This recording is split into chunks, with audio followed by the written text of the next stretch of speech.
Okay, so hello class. In this recording, we're going to talk about the learning domains and taxonomies. Most particularly, we're going to talk about the cognitive taxonomy that is suggested by Bloom. This is then followed by Krathwohl's affective domain taxonomy. Okay? So, yung psychomotor, sa susunod mo na yun. For now, let's talk about the cognitive and then the affective domains of learning. Okay? Now, in our previous lesson, we have talked about how we set educational objectives or learning targets in a progressive manner. Okay? So in this regard, DepEd suggests the use of Krathwohl and Anderson's taxonomy, which is better known as Bloom's revised taxonomy. Okay? The use of this taxonomy allows us to, of course, categorize the cognitive learning objectives into such a hierarchical and, what do you call this, a linear manner. Okay? Kung saan, uunahin nating matututunan yung mga most basic part before we move on to the higher cognitive skills. Okay? Now, even before nagkaroon ng revised Bloom's taxonomy, obviously, you have what you call the original or the old Bloom's taxonomy. Okay, so this taxonomy, along with Krathwohl's affective domain, is actually suggested by Benjamin Bloom and his colleagues back in 1956. Okay, they have noted na kailangan pala i-divide natin yung mga learning objectives into different classifications according to the cognitive processes that they use and, of course, according to the domain that they are actually considering. Okay? So actually, yung work nila Bloom, sila yung nagpausbong ng three domains of learning that we know today, which are basically the cognitive domain, the affective domain, and the psychomotor domain. But first, they started with classifying objectives into knowledge-based objectives, skill-based objectives, and affective goals. Okay? So, yun yung napasimula nilang terms. So, when it comes to the cognitive domain, si Bloom yung pinaka nakikita dito. Okay? Siya isa sa pinakakilala na proponents. Under the old Bloom's taxonomy, they focus on 6 different levels, starting from the knowledge up until makaabot ka sa evaluation. Okay? So what you see on your screen right now is the lower 3 levels of the Bloom's cognitive taxonomy. Okay? So let's first define them. When you say knowledge, this is basically recalling or remembering what you have learned when it comes to basically base knowledge. Okay? What you need to understand when it comes to knowledge is you are simply recalling, memorizing the facts. Okay? So that at a later time, madali mo sila ulit ma-recall. What you need to understand again is that there is no modification of information here. Simply the storing and then recalling of such information. Okay? Kaya po yung mga verbs na ginagamit natin, okay, yung illustrative verbs na nakikita nyo yan yung mga verbs na ginagamit natin para masabi na measurable yung isang objective natin. Okay, for example, nakita nyo dyan yung names. Okay? Pwede mo sabihin, students should be able to name the objects in the table. Okay? Or student match. Or students should be able to match the crayon color to its name. That is under knowledge. Kasi po, again, ang knowledge po, nakakasama na rin po dito yung pagkaalam, pag-remember ng isang concept. Okay? Now, when it comes to comprehension, dito na nagkakaroon ng minor modifications yung knowledge ng bata. Ginagamitan niya na ito ng iba't ibang mga paraan para, of course, makaproduce ng iba pang uri ng knowledge. Okay? Sorry about that. Again, comprehension is basically understanding and grasping the meaning of something. Okay? What you are basically doing here is that you are connecting the learned knowledge to other forms of knowledge. Yung sinusubukan mo na makabuo ng conceptual understanding. Okay? We recall na conceptual understanding ay yung isa sa mga higher level ng ating knowledge target. So, ang mga illustrative verbs dito ay explain, converse, interphrase, paraphrase, etc., etc. So, for example, the student is able to paraphrase a certain paragraph in a short story. Pwede po yun. Kasi, when you paraphrase, diba, kailangan alam mo muna yung passage na yun. Alam mo muna yung main idea. Okay? And then, you use your interpretation of the main idea to reword a given paragraph, okay, or a given sentence, okay? Estimates, summarizes, etc., etc. Okay? For example, students should be able to convert kilograms to pounds. Pwede din po iyon. That is under comprehension. Okay? Now, let's move on to application. Okay? Application, sabi ito, is the use of abstract ideas, rules, or generalized methods in novel or concrete situations. Okay? Usually, mathematics uses a lot of applications. Kasi sa math, after ka po nagturo ng isang concept, gagamitin po nila yung concept na yon in problem solving as a form of exercise.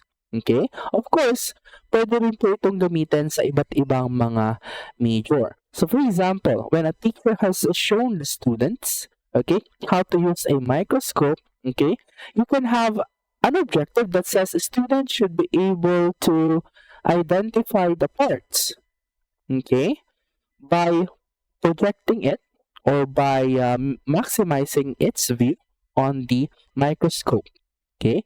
Because in that objective, your student would have to apply what they have learned para ma-maximize or ma-zoom yung isang specific part na gusto mong i-zoom nila. Okay? So that is application. Kapag gagamitin na ng learners yung kanilang natutunan. Okay?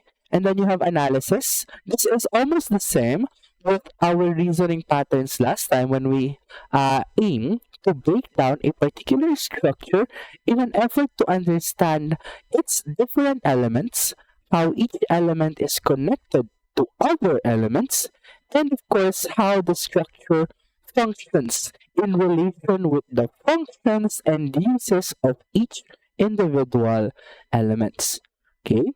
So some of the verbs or some of the objectives that use this level starts with the verbs distinguishes, compares, subdivides, diagrams, differentiates, etc., etc. Okay? So for example, differentiate democracy and theocracy, for example. Okay? Differentiate fractions and decimals. Okay? Differentiate simile and metaphor. All of those things are under analysis because your student will have to identify, okay, first they will have to know what you mean by the terms na pinapadistinguish mo, and they would have to understand what are the salient features, okay, what are the unique features that make each of these things that you mentioned unique. And with that distinction, or with that unique characteristics, pwede na lang ipag-compare, i-analyze how these unique features are actually different or similar from one another. Kasi na-breakdown na nila yung important features ng mga pinapa-analyze mo sa kanila. Okay? And then the fifth one, you have the synthesis. When you say synthesis, this is arranging and combining elements into novel patterns or structures. Dito na usually gagawa ng panibagong product yung mga learners. Ang mga verbs dito ay generates, combines, constructs, assembles, formulates, etc., etc. And the highest level daw sa Bloom's cognitive taxonomy, sa luma, would be yung evaluation. This is when you judge the worth or value of something. Okay? For example, if you judge or if you determine if a product is actually worth purchasing. Okay? Di ba, ikaw yung mamimili ng criteria, paano mo masasabing worth it yung isang product? Okay? On the other hand, you can also say that an item, an output is actually good or not based on your criteria. Okay? So, mabilis na tayo sa old Bloom's taxonomy kasi hindi na ginagamit ang old Bloom's taxonomy. Okay? Because back in 2001, sabi ni Krathwohl and ni Anderson, si Anderson ay dating estudyante ni Bloom, dapat daw I-revise nila yung taxonomy to better fit the new trends in the 21st century education. Kasi 1956 pa nag-start yung Bloom's taxonomy. It's been 44 years. 45, sabihin mo na kasi 2001 nung na-revise. And back then, gumagamit pa sila ng mga standard-based education. Nakabase yung pagpasa or pag-fail ng isang bata sa mga standards.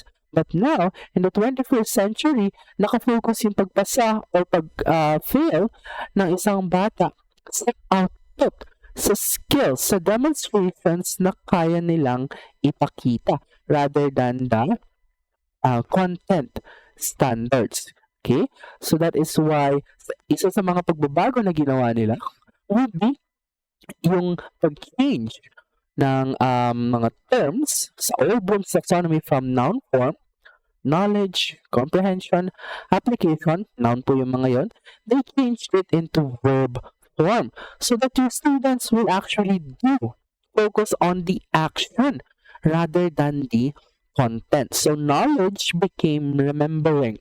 Comprehension is to understanding. Application is applying. Analysis is analyzing. Okay? And then synthesis will be creating. And evaluation naging evaluating.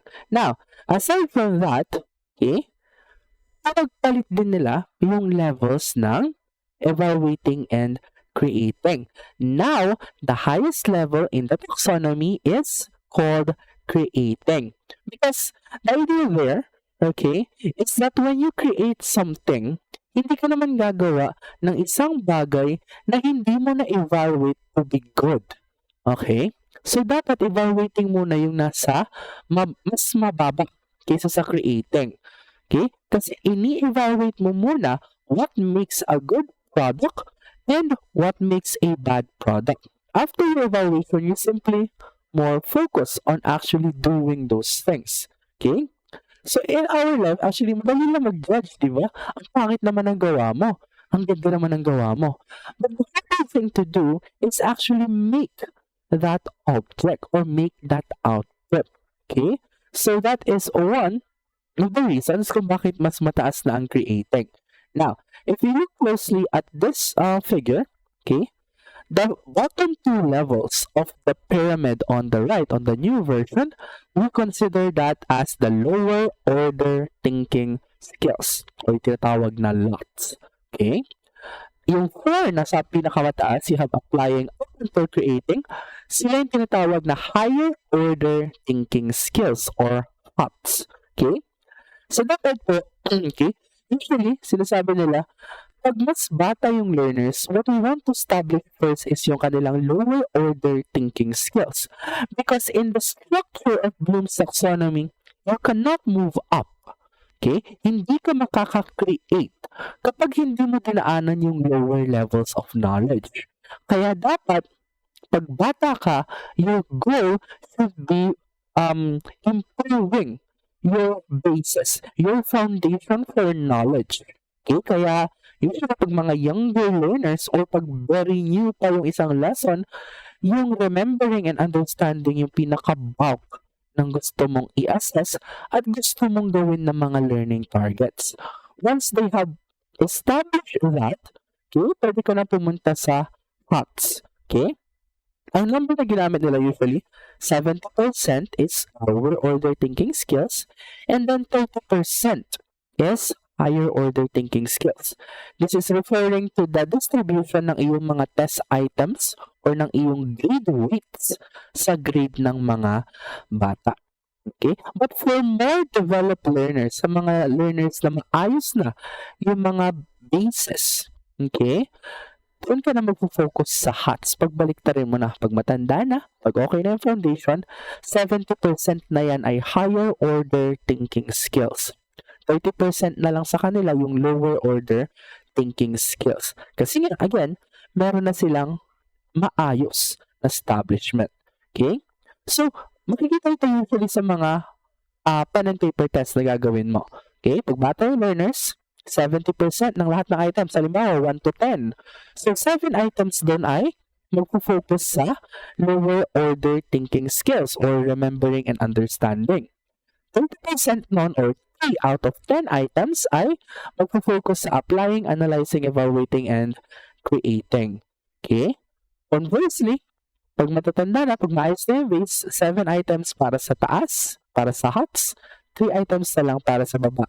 That is an example of the distribution of the hots and lots sa isang 10-point quiz. Okay? So, again, the idea here, sa new version, actually the old version, you start from the lower order thinking skills, yun muna yung i-develop before you go up. And, sa new version, focus ka sa verbs. Focus ka sa action na kayang gawin ng iyong learners. Okay? Okay, so as I was saying, ito po nakikita nyo sa screen nyo right now would be the Bloom's Revised Taxonomy, which is derived from DepEd in their 2015 na ni-release na DepEd order. Okay? So as you may see, the definitions of the levels actually remain the same. The verbs are more or less the same with the previous one. Okay? But still, let us define them. Remembering is the recall and retrieval of relevant information from long-term memory. Okay? So, isa sa mga bagong terms dyan ay yung long-term memory. Okay? Now, just to give you a brief background, the memory works this way. Whenever you see anything, whenever you process information, yung information na yun ay mapupunta mo na sa iyong short-term memory. Okay? Now, what you want to do as a teacher is to transform those memories from short-term memories into long-term memories. So, how do you do that? Pwede kang gumamit ng loss of learning. Mas madaling naaalala ng bata, mas napupunta sa long-term memory ng bata if they can associate an information or a concrete experience with that information. Okay? So, kaya po tayo gumagamit ng formative assessment para maka-appeal tayo sa emotions ng bata. Para may attract nila yung emotion na iyon, yung experience na iyon sa knowledge na itinuturo natin para mapunta yun sa kanilang long-term memory. Okay? The next, you have understanding. Sabi nga dito, this is when a learner constructs meaning from different types of messages or knowledges. Okay? This is when the student makes little modifications or reinterpretations of the knowledge that they have made. Kasi po, pag nagre-recall tayo, okay, madali na ma-recall kung ano yung actual na sinabi sa atin. Pero, of course, if we are going to connect that to other ideas, if we are going to use it in any other way, hindi sapat ang recall. We are modifying or we are making our own definitions or reconstructions of those knowledge. And that action or those actions show understanding. Okay? And then applying, this is again, using a procedure in similar or in new ways or similar ways kung paano na ituro sa atin. Okay? Analyzing is still breaking down a particular structure to identify the parts in order for you to understand each individual part and how they actually contribute and function relative to the entire structure. Okay? Ang evaluating, this is when you make judgment or justify decisions. This is when you critique, when you appraise, when you evaluate, when you defend, judge, argue, debate. Okay? Bakit pa maganda yung K-12? Bakit ba hindi maganda yung K-12? Okay? Ano ba yung advantages ng matatag curriculum, for example? Okay? Ano ba yung advantages when it comes to fighting for our territory in the West Philippine Sea? Ano yung disadvantages nun? All of those things that makes you decide and that makes you justify those decisions are under evaluating. And then you have creating. Okay? Class, what I need you to understand when it comes to creating is gagawa ka ng panibagong product. Okay? For example kasi, pwede kong sabihin, the student should be able to generate the multiplication table. Okay? Pag sinabi mo multiplication table, basically, baka inire-remember lang nila yung na-memorize nila na multiplication table, which is basically just old knowledge in a written form. what you need to remember na pag creating ang iyong level, what you need to do is to create a new product. Okay? So, hindi na siya magre-rely lang sa old knowledge. Dapat bubuo siya ng something new from the old knowledge. Okay? So for example, instead of just making a multiplication table, you can have your students generate a rule for multiplying different numbers. Pwede pa yun. Kasi it creates something new rather than just reusing the old ones. Okay? So again, okay? Ruwaek, yung ginagamit naming mnemonic dito. Remembering, understanding, applying, evaluating, and creating. Of course, nakakadepende na po sa inyo yan kung paano nyo aalalahanin using a mnemonic device. Oo. Kasi po, sa amin po, hindi rin po namin maaalala yung iba na. Kasi, at this stage in our career, okay, remembering it is second nature. That's why it's very important for you as future teachers to have this information be retained, be transformed from short-term memory into long-term memory. Okay? So, aside from that, okay, nag-release po yung Northern Illinois University Center for Innovative Teaching ng article when it comes to Bloom's Revised Taxonomy. Nagbigay rin po sila ng ibang examples ng mga verbs and then sample objectives na pwede niyong pagbasihan. Of course, I would leave that for you to browse. Nilagay ko naman na po dyan yung hyperlink. Click nyo lang po yung naka-underline. Okay? Dito sa slide na to, mapupunta na po kayo sa webpage na yun, ha?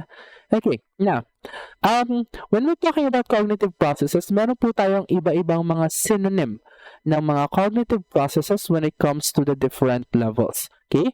This table is actually from the works of Navarro, Santos, and Corpus back in 2019. So, under remembering, you can recognize or recall information. Some examples can be found on the right. Now, I would leave that for you to read na muna. Okay? But as you can see here, they are simply using the knowledge in the rawest form. Meaning, they are not making any modifications to it. They are simply as original as they have first received it. Okay? Yan na yung sasabi ko, nakalagay doon sa recalling. Write the multiplication table. Okay? So, again, hindi siya gumagawa ng something new kahit gumagawa siya ng output na i-write niya. Pag hindi niya ginagamit yung new knowledge, hindi siya mapupunta sa ibang higher levels. Nandun lang siya sa lower levels. Okay? Then you have understanding, which is making meaning. Madami-dami to actually. Okay? It starts from interpreting. So an example would be, draw a diagram of the digestive system. Okay, so draw ulit, may output ulit. Pero, ang ginagamit mo lang kasi dito, you're not making something new. You are showing your understanding of the digestive system. Kung ano yung konektado saan, okay, kung ano yung kanyang general na itsura, etc., etc. Exemplify would be using the most salient features of a particular topic of knowledge. For example, draw a parallelogram. Okay, it's not just draw a quadrilateral or draw a square, it's draw a parallelogram.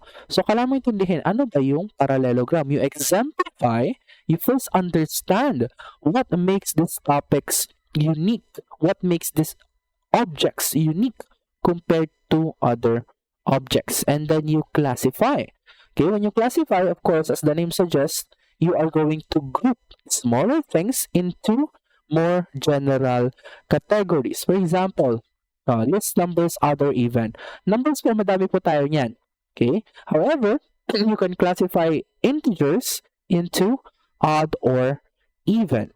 Okay? So, yung mga small, specific numbers, na-classify mo sila sa dalawa na general category. That is also under understanding. Kasama sa understanding ang inferring. Okay, read a passage of dialogue between two characters and make conclusions about their past relationship. Okay, so pagbabasihan mo lang dito is dialogue. Okay, find out the meaning of an unfamiliar text from context. Okay, yung mga tinatawag na context clues. That is also under understanding. And comparing, of course, nasabi na natin yan previously, this is when you find the characteristics of two or more objects and then you compare how they are actually working or how the similarities and differences between them. Then, of course, you have explaining. Explaining is the restructuring of your knowledge. Okay, for example, here, describe how interest rates affect the economy. Okay, so kahit alam mo yung interest rate, kailangan mong magbigay ng explanations. Kailangan mong i-reconstruct yun into different examples to show that you actually understand how interest rates work. Okay? And then sa applying, you have executing. No, executing, sorry. When you execute, you simply do the procedure na naituro sa'yo. Pangalawa is implementing. It's also about doing actually. Pero pag implement kasi usually, minsan mga multi-step procedure iyan. But what you need to understand is that you do not deviate from the procedure or at least hindi sobra. Yung general procedure, yun pa rin yung susundan mo. Okay? Kasi pag gumawa ka na ng bagong procedure, baka naman pupunta na yan sa creating. Okay? Ang pinaka-goal mo lang sa applying is to follow a general procedure with very minor modifications. Okay? Sa analyzing, you have differentiating, organizing, and attributing. Okay? So when you differentiate again, okay, pag-iibahin mo. Which of the things can you consider as important? Which of the things can you consider as not important? Okay, as you can see in the examples there, you have important and unimportant information. Then you have major and minor characters. Kasama na rin dito yung pag-identify, okay, what are the major events and the minor events that led to a certain conflict. Pwede din po iyan. Okay, so organizing, of course, you organize a particular set of things into general classifications. Okay, kasi when you organize, diba, iisipin mo muna, ano ba yung pinaka nangingibabaw na characteristic ng isang topic? For example, placing the books in the classroom library into categories. Pag kukuha ko ng isang libro, I have to analyze. Alin kaya sa content sa libro na to yung pinaka-important? Is it the action parts na sinasabi ng author? Is it the themes na pinapakita niya? Okay, is it the characters? Etc. Etc. And kapag na-identify mo na yung most important part niya, pwede mo na siyang ipunta sa isang category. Okay? Next is attributing. Okay? When we attribute, of course, we try to connect one idea, okay, or one, what do you call this? One set of information into another. Okay? So, for example, dito, determine a character's motivation in a novel or short story. Okay? Saan natin mabasa yun? Sa mga specific actions niya, okay? Doon tayo bubuo ng isang inference kung ano yung pinaka-general aim niya. Okay? So, that is an example of attributing. Okay? Look at brochures of political candidates and hypothesize about their perspectives on issues. Diba? Hindi natin alam yung perspectives, but we will gather evidences, we will gather specific informations so that we can build general information na connected mula doon sa mga nakalap mong specific information. Then sa evaluating, you can check or you can critique. Okay, so when you check, ito po yung ibang mga examples. Review a project plan if all necessary steps are included. Okay, sa critique, of course, you will criticize if a project is effective or not, if it's feasible or not, if it's actually valid or not. Okay, all of those things are, of course, under a criteria. Okay, sa creating, meron ka pong tatlo. You can generate new knowledge. For example, produce alternative hypothesis based on criteria. Medyo very general. Okay, generate several scientific hypotheses to explain why plants need sunshine. Okay, so, gagamit ka pa rin ng knowledge dito. However, yung manggagaling na sa'yo yung hypothesis na yon mula sa pagbuo mo, okay, pangongolekta mo ng specific information to make new things. Okay? To make new hypothesis. Hypothesis na hindi na ituro sa'yo, pero, yun nga, gagamitin mo. Okay? Then you have planning. Okay? And finally, producing. Okay? So those are the cognitive processes, okay, or cognitive similarities under each of the levels of the revised Bloom's taxonomy. Okay? So again, this different cognitive processes allows you to more accurately group yung iyong mga learning targets. Saan ba talaga pupunta yung learning target ko? Sa analyze kaya talaga? Sa creating ba? Sa evaluating ba? Etc. Etc. Okay? What you need to understand there is yung kanilang pinaka-general distinctions.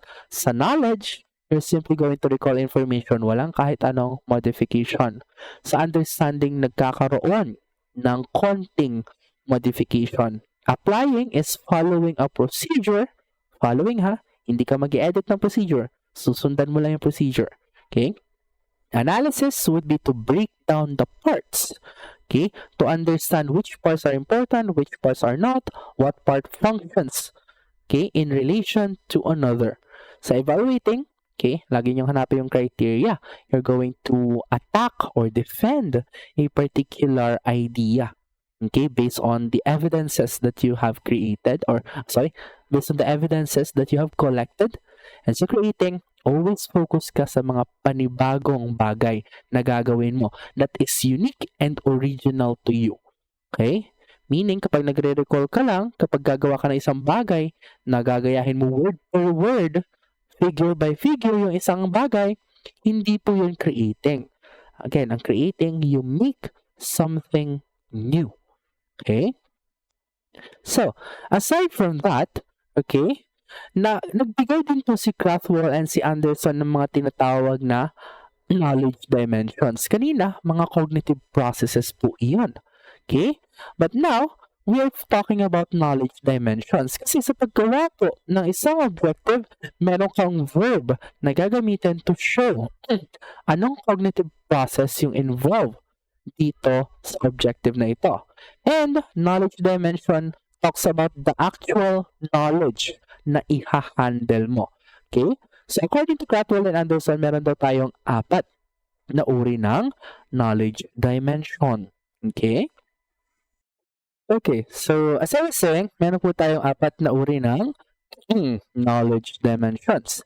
This 4 knowledge dimensions begins with factual knowledge. Okay? Na-encounter nyo na to previously. When we say factual knowledge, these are the basic elements that the students must know. This is divided into terminologies and then specific details and elements. Okay? Ang conceptual knowledge would be your knowledge on the interrelationships among the basic elements. So usually, ang conceptual knowledge represents yung conceptual understanding ng isang bata kung paano niya maiko-connect yung isang knowledge into different types of knowledges. Okay, kung ano yung mga connections na yun, kung ano mga principles yung nag-govern sa mga iba't ibang mga bagay. Okay, and of course, ano yung mga theories, models, and structures na nakakonekta doon. Okay, procedural knowledge would be your knowledge on how to do one thing. Okay, ito yung kailangan mong knowledge bago ka makaperform ng kahit anong uri ng skill or any type of procedure. Okay? Kasama na rin dito yung pag-intindi kung ano ba yung mga situations, yung mga elements that makes a procedure more appropriate compared to others. This is very prevalent in mathematics. Ano bang method yung gagamitin ko para ma-solve yung problem? Gagamit ba ako ng algebra? Gagamit ba ako ng analytic geometry? Gagamit ba ako ng calculus? All of those things are also under your procedural knowledge. And finally, number 4 would be your metacognitive knowledge. This is your understanding or your knowledge of cognition in general. Kasama dito ang strategic knowledge, knowledge about cognition, and self-knowledge, and of course, including appropriate contextual and conditional knowledge. Okay, so may mga examples po tayo dito that are given. Oh, di ko na ilagay kung sino nagbigay. Okay, I think it's given by ISU CLT. Okay, or I think I noted it somewhere. But nonetheless, I just have to note here na hindi po siya galing sa akin, ha? Okay? Dahil hindi po tayo plagiarists. Okay? So, under the factual knowledge, you have terminology. This is includes the vocabulary terms, symbols, notations, and alphabet. Okay? Ito po papasok, of course, yung iyong mga pinaka general understanding of the things. Okay? And then, you have specific details. Okay? The components of the food pyramid, name of congressional representatives, etc., etc. Okay? So, when you say specific details, for example, what is the only even prime number? Okay, medyo specific detail yun. Okay? And then, of course, kasama din dito yung mga events in history. Okay? Kasama din dito yung mga iba't ibang what do you call this? Hindi naman pangalan. Okay? Basically, kung ano yung mga bumubuo, okay, sa iisang structure. Okay? Ang conceptual knowledge kasi, this is your understanding of the structure na talaga. So, makikita nyo dito, you have classifications and categories, which has an example of species of different animals, principles and generalizations. Again, we're talking about the laws here that govern everything. Okay, the law of supply and demand. So, that is actually also under conceptual knowledge. Okay? Pag na-define sa'yo, yung law of supply and demand, pwede yan under factual knowledge. But if you are going to explain it, okay, in a more specific or in a more concrete manner, you are now actually tapping the conceptual understanding. Okay? Kasi again, ang factual knowledge po, parang sa understanding po, this is basically your objective knowledge. Okay? Mga small steps po siya ng mga knowledge. Ang conceptual understanding, nakafocus ka dito sa mga naglilink from one knowledge into another. Usually, mga naglilink na to, ito yung mga principles, mga theories, etc., etc. Okay? So, kasali din po dito yung theories of models and structures. Yung theory of evolution, okay? Economic theories, and then the DNA model. Okay? Those are under conceptual knowledge. Under procedural knowledge, dito po yung kaalaman nyo sa actual procedures and then techniques sa isang particular field. Kasama na rin yung pag-identify what actually is appropriate at any given situation. So, under dito sa subject-specific skills and algorithms, nakalagay dito, procedure for solving quadratic equation. Okay, so pangalawa, you have literary criticism, etc., etc. Okay, and then finally, you have metacognitive knowledge. Okay, so when you say metacognitive knowledge, this is your way of strategic knowledge pala. This is way of memorizing facts, reading comprehension strategies, etc., etc. So knowledge about cognitive tasks, which includes contextual and conditional knowledge. We have different reading demands of textbooks and novels. Okay? Kasi, for example, magbabasa ka ng isang novel, a student should have different types of knowledge first para maintindihan yung mga tema, yung mga hidden messages in those types of novels. For example, pag nagbasa ka ng Nolo Me Tangere, pag hindi ka native na Filipino at hindi mo alam yung history ng Pilipinas, chances are, you look at it as an isolated knowledge, as an isolated depiction. Okay? But when you know the history of the Philippines, you are actually looking at it in a more concrete manner. Okay? So the idea that a reader of Nolo Me Tangere might need to understand the Philippine history first, that is under metacognitive knowledge. Yung pagkaintindi mo ng mga prerequisite knowledge bago niya ma-achieve yung susunod na level ng knowledge. And of course, yung self-knowledge. This is understanding how you actually learn better. This is understanding kung anong mga internal processes ang ginagawa ng iyong isip para maka-remember, para maka-store, para mas effectively maka-process ng isang set ng knowledge. Kasama po iyon sa metacognitive knowledge. Okay? So, kung i-mix na natin, okay, ang mga knowledge dimension and cognitive processes, medyo magiging madugo na kasi meron ka ng 24 possible combinations. But nonetheless, meron naman po tayong mga examples dyan which is extracted from ISU-CELTE. Okay? So, magbigay lang tayo ng iba. Dito sa pinakababa yung nahaharangan ko, that is create a learning portfolio. So, when you create something, gagawa ka ng panibagong object, right? So, you create. Okay? So, we're talking about metacognitive knowledge. I-connect natin yun sa learning portfolio. Ano bang laman ng learning portfolio? This is basically showing how a child develops throughout a learning process. Okay? So, dito ka rin nagbibigay ng explanation kung ano yung mga processes na ginawa mo, okay, para maintindihan, para magkaroon ng development in a particular lesson or point in time. Okay? So, kaya pa naging metacognitive knowledge yan under creating. Kasi you're focusing on creating something wherein you will use your metacognitive knowledge. Okay? So, after that, you have the Krathwohl's affective domain. So, yun po yung kabuuan, okay, ng revised Bloom's taxonomy. That's one of the things na nakakalimutan na ituro na ibang teachers is yung knowledge dimension ng revised taxonomy. Okay? Kasi po, one of the criticisms ng revised Bloom's taxonomy, kapag sinama mo pa yung knowledge dimension, ay napakarami naman na palang kailangang matutunan. Okay? Again, sa isang classroom kasi, hindi naman marami objectives mo. Kasi every time na maglalagay ka ng mga learning targets or objectives, kailangan mong i-assess yun. How can you assess 24 different things? So, hindi mo po maisasama halos lahat yan. Kaya yung ibang teacher, nakafocus lang sila dito on the first column.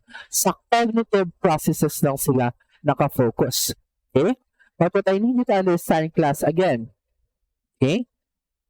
Sa isang klase po, marami po tayong knowledge na kailangang ituro. So I hope that when you become teachers, okay, you do not only focus on factual knowledge. Mag-focus po tayo sa iba't ibang uri ng knowledges. Okay? So, you have Krathwohl's affective domain. Now, as we are talking about affective domain, this is basically talking about behaviors, attitudes, awareness, interest, attention, etc., etc. Okay, this is basically the personality or the emotions of your learners. Okay? Plus, kung naririnig niyo po yung ulan, kasi currently, when I'm recording, umuulan, pakilakasan nyo na lang po. Okay? But again, when we're talking about the affective domain, we have to understand na ito pong affective domain ay hindi natin ina-assess. Tulad ng disposition targets po natin. Hindi po siya ina-assess. Okay? So, under the affective domain po, meron po tayong 5 levels dyan. Pero dito muna tayo. One way to categorize affective learning objective is to utilize itong affective domain taxonomy. Okay? Because this associates information into how information is actually embedded and transformed and then integrated into the values of the learners. Okay? So, 5 steps po tayo dito. Okay? So, since this is a taxonomy, you start with receiving and then you end with characterizing. Okay? So, ano ba ibig sabihin ng mga ito? Start muna tayo sa receiving. Okay? So, this is extracted from IU. I think this is Indiana University in 2023. Okay? So, level and definition po yung nakalagay dito. Illustrative verbs and then example. Okay? The first level is you have receiving. This is when basically you are simply getting the stimuli. Okay? This is also the lowest level of the affective domain. Learning outcomes in this area range from simple awareness to selective attention. Okay? So, titingin ka lang po dito. Tanggap ka lang po ng tanggap. Some examples would be listening. Okay? And then, listening to discussions of others, respecting the rights of others, and then remembering new names. Okay? You're simply receiving. Okay? After ka naka-receive, If you are interested in a particular type of information, you may now respond. Maaaring nasa responding ka na. Sabi dito, this is the start of the active participation when it comes to the learners. Hindi ka na lang nag-a-attend, hindi ka na lang nagre-receive ng information dito, but nagbibigay ka na rin ng reaction. Learning outcomes in this area, may emphasize responding, or willingness to respond, or satisfaction in responding. Dito na po pumapasok yung interest ng learners. Nagre-respond na sila sa isang stimuli, yung tipong ngingiti na kapag merong pinag-uusapan. I remember the times when I joke about love life in your class, or things that are more on the adult stuff. But those times, yung iba, nakaka-relate, nagkakaroon ng response. Meaning that in that level, you are responding because it maybe piques your interest, or you find satisfaction in it, or you find something new in it. Nonetheless, you respond. So the illustrative verbs here are answers, assists, conforms, helps, etc., etc. Examples po nito is gawa ng homework assignment. Kasi yan, nabigyan siya ng assignment, di ba? Naka-receive siya ng assignment. Now, kapag interested siya sa assignment, gagawin niya yon.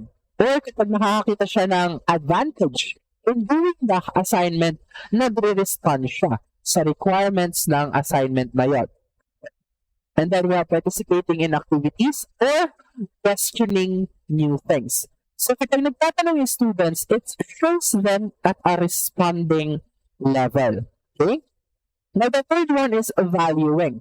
Sabi dito, this is when a student is concerned with a value of a particular object, phenomenon, or behavior. Nag-attach ka na ng sentimental value sa isang object. So I want you to remember the times na naka-receive ka ng something from your special someone, di ba? You value that something kasi sabi mo, ay galing siya sa special someone ko. Kaya, bibigyan ko siya ng halaga. Kahit hindi ka naman binigyan ng halaga. Nevertheless, the range in degree here ranges from simple acceptance of value to more complex levels of commitment. Sa mga na hindi pa po nakapagbibigay ng commitment dyan, congratulations. Nakawala pa daw kayong valuing. But then, what I need you to understand here, this is based on the internalization of set of specified values. But clues to these values are expressed in students' overt behavior.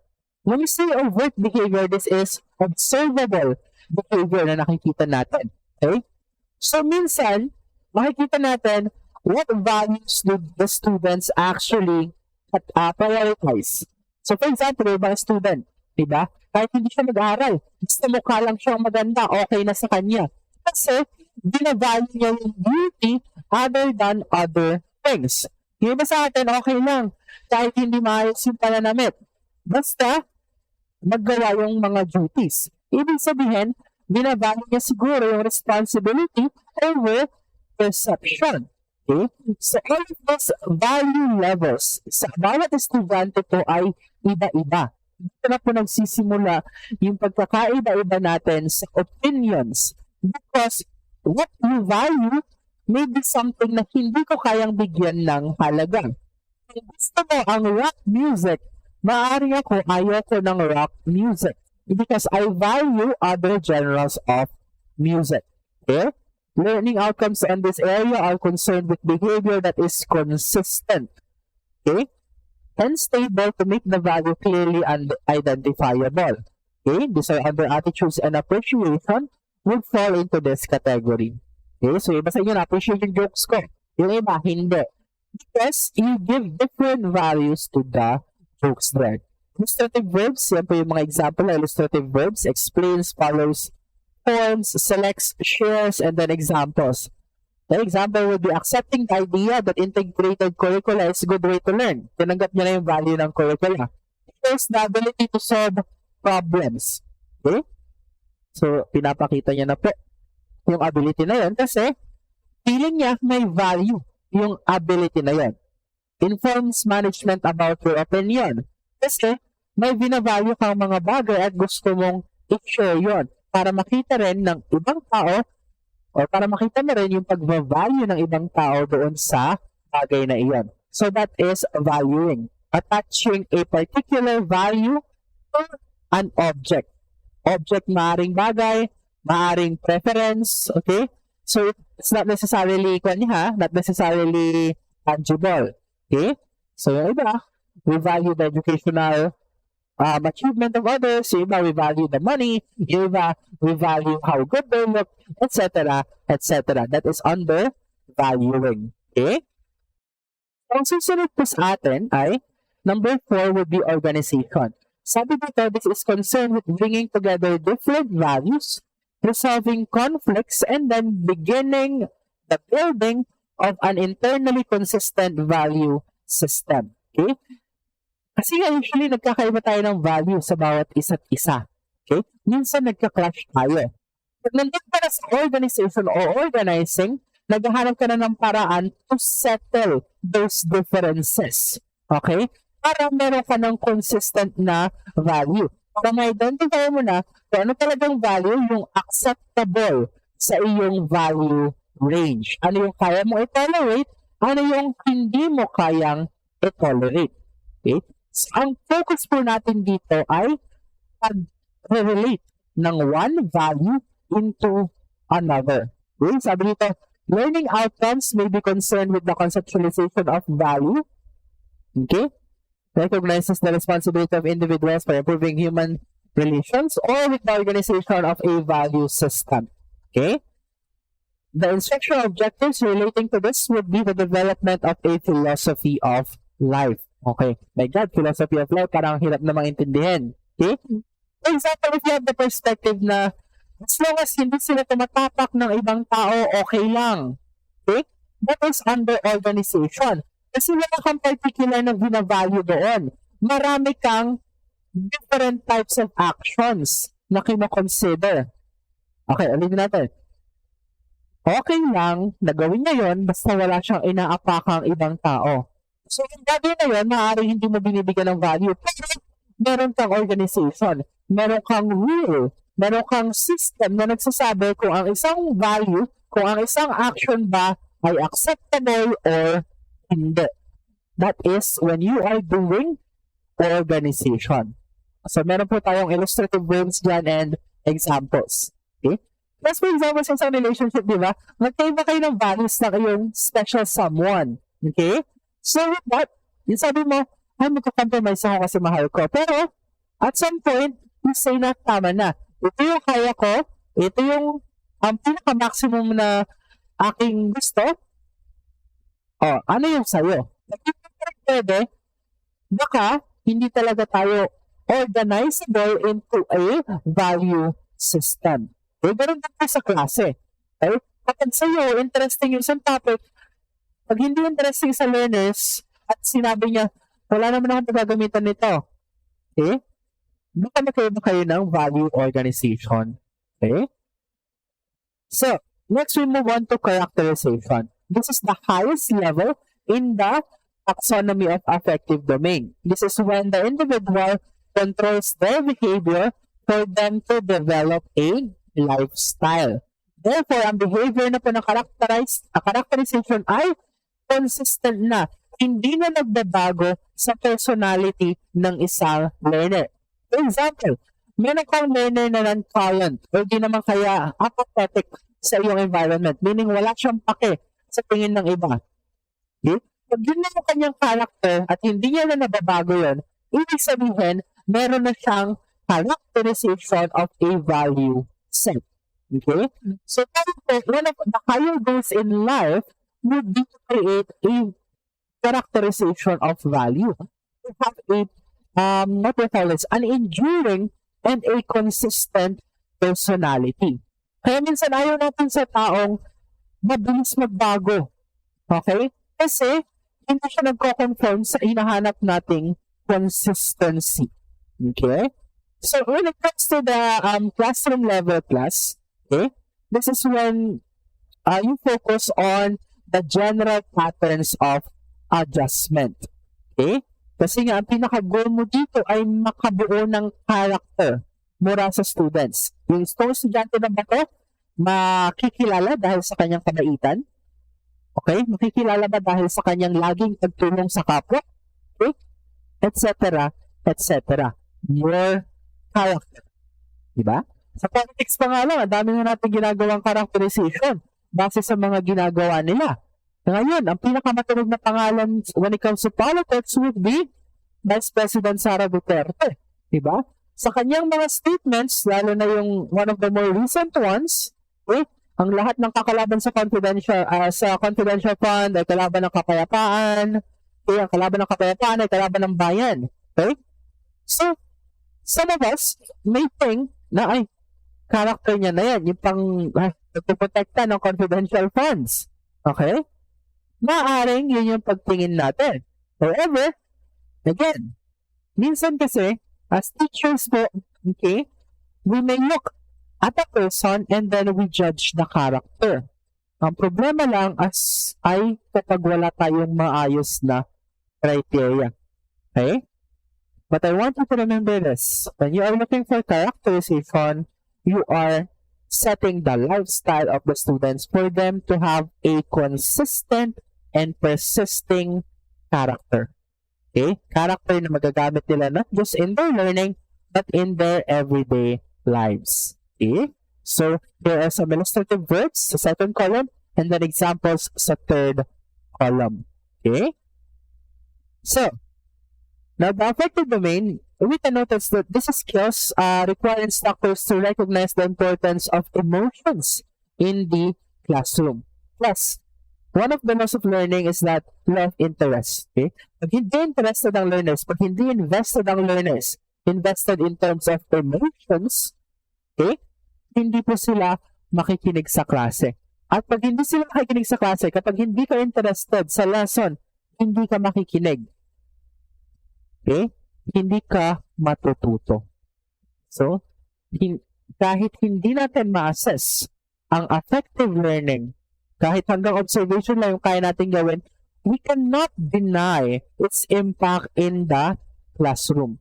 Kaya nga po lagi tayong merong motivation, lagi tayong merong involvement of the students. Kasi, higher up sa affective domain na na-i-entice natin sa bata, na nakukuha natin mula sa bata, ay mas nagiging effective yung learning. Okay? Kaya minsan nakakalungkot, pag nagtatawag ka, ayaw nila sumagot. Ibig sabihin, they do not want to respond. Hanggang doon lang sila sa receiving. Yung iba, sobrang gusto sumali sa lesson. Diba? Kasi binavalue niya yung lesson. Sabi niya, ay gusto ko tong lesson na to. Meaning, nandun ka sa value. Okay? Yung iba nakag-isip, parang hindi ko gusto yung lesson. Pero sige, ano ba yung matutulong nito sa akin? Nasa organization na yun. Kasi, nagko-compromise na siya. And then yung iba, talagang ini-internalize. Okay? Kasi yung characterization po, ang synonym nun ay internalizing or internalization. Ini-internalize yung lesson. Paano ko magagamit yung mga concept na to sa aking buhay? As teachers, yung pinakagusto nating ma-achieve, the highest level of affective learning sa ating mga students. Okay? So again, that is the cognitive domain and then the affective domain. Okay? What you need to remember, class, cognitive domain, ang ginagamit na natin ay yung Bloom's revised taxonomy. Okay? The lower order thinking skills would be remembering and understanding. All the others ay higher order thinking skills. Yun ay yung mga cognitive processes. Okay? We also have to note na meron po tayong 4 na uri ng knowledge dimension. The types of knowledge that we will expose upon our learners. Okay? This is factual knowledge, conceptual knowledge, procedural knowledge, and metacognitive knowledge. Okay? And of course, when we are learning, dapat ang pinaka-goal natin is ma-internalize, ma-characterize ng students yung ating mga sinasabi o yung ating mga lessons. Okay? So that's it for our recording. And yeah, I hope to see you all next time. Bye!